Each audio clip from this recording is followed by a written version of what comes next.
Baby farming was a lucrative business. If the baby wasn't placed with a family looking for a child, many suffered at the hands of the women who were supposed to be looking after them during the transitional period. One of these women was Frances Knorr, an Englishwoman who emigrated to Australia. Minnie Thwaites was born in Middlesex on 10th December 1868, the second child to Chelsea tailor William Sutton Thwaites and his wife Frances Janet. Although kind-hearted, she was also headstrong, so to stop her from being a bad influence on her younger siblings, she was moved out of the family home to live elsewhere. She eventually returned home, then she left for Australia in 1887 to make a better life for herself, following her breakup with a soldier she'd been engaged to. On arrival in Sydney, she found work as a domestic servant, then a waitress, and met Rudolf or Randolph Knorr, a German immigrant. The couple married on 2nd November 1889, then moved to Melbourne in December 1890. He found work as a waiter, then they moved to Adelaide, before returning to Sydney in March 1892. On 22nd June 1892, she gave birth to a baby girl, Gladys. In February 1892, Rudolf Knorr was sent to prison in Adelaide for selling their hire purchase furniture. Finding herself alone with no money and pregnant, Minnie, now known as Frances, tried to make a living dressmaking, but it didn't pay very well. She also had an affair with Edward Thompson, a fishmonger, but it didn't last, so she had to find work to make ends meet. However, that was easier said than done, as Australia was in the middle of a depression, but she set herself up as a childminder, although her main focus was baby farming. She moved around Melbourne, using both her maiden name and married name, but soon babies went missing. Knorr strangled the babies she couldn't place with families or sell to couples wanting to have children. When she stayed on Moorland Road in Brunswick, a suburb of Melbourne, she buried one of the babies she'd strangled, and another two were discovered in Davis Street, where she subsequently lived. While doing some gardening, the new resident in the Moorland Road house discovered the remains of a baby girl on 4th September 1893. He reported his find to the police, and the baby was ascertained to have been in the care of Knorr, but she had moved back to Sydney with her husband, who by this time had been released from prison. Police searched the garden at Davis Street and there found the bodies of two little boys.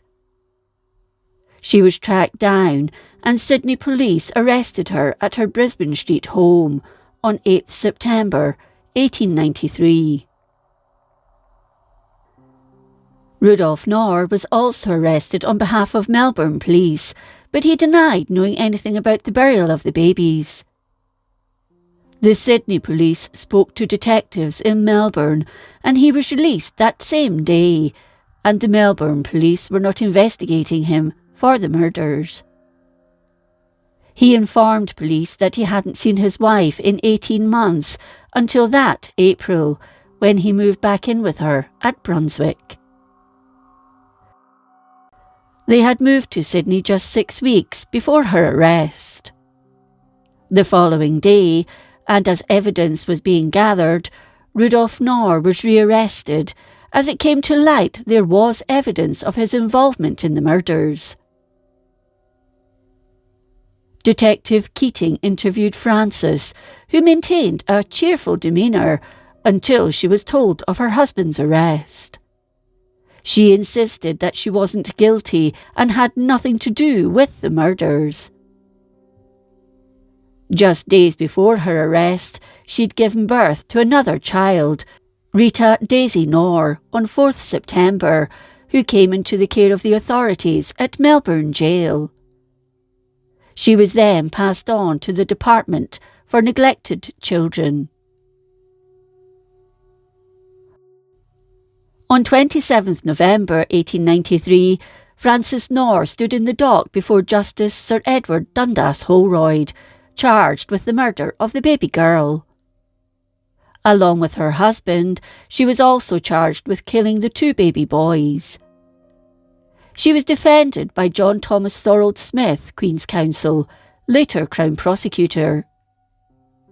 The prosecution, led by Robert Walsh QC, claimed she'd had the baby girl, Gladys Crichton, in her care between 8th and 11th April 1893, but after that date, the baby wasn't seen again.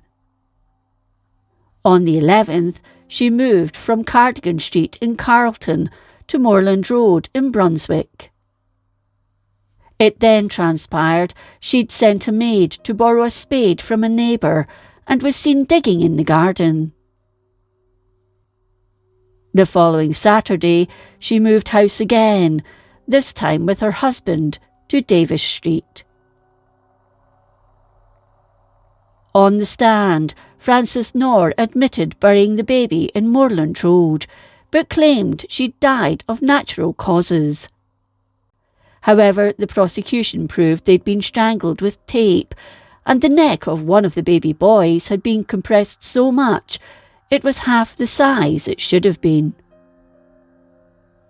She was found guilty of murder on Friday, 1st December, and Justice Holroyd sentenced her to death before a large crowd in the court on Friday, 15th December. She sobbed throughout the judge's address, then collapsed. She was carried out of the courtroom and taken to Old Melbourne Jail to await her execution. The prosecution dropped the other charges relating to the babies in Davis Street, and Rudolph Knorr was released on 16th December. Following the trial, he released a statement claiming the babies he'd been seen with had been adopted and were not the children found at Davis Street.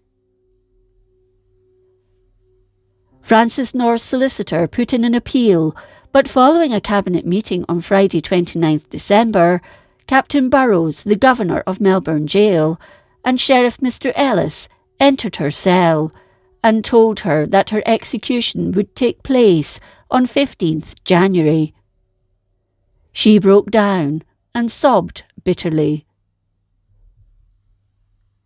Frances spent her last days in the lead-up to her execution being a model prisoner, singing hymns and praying.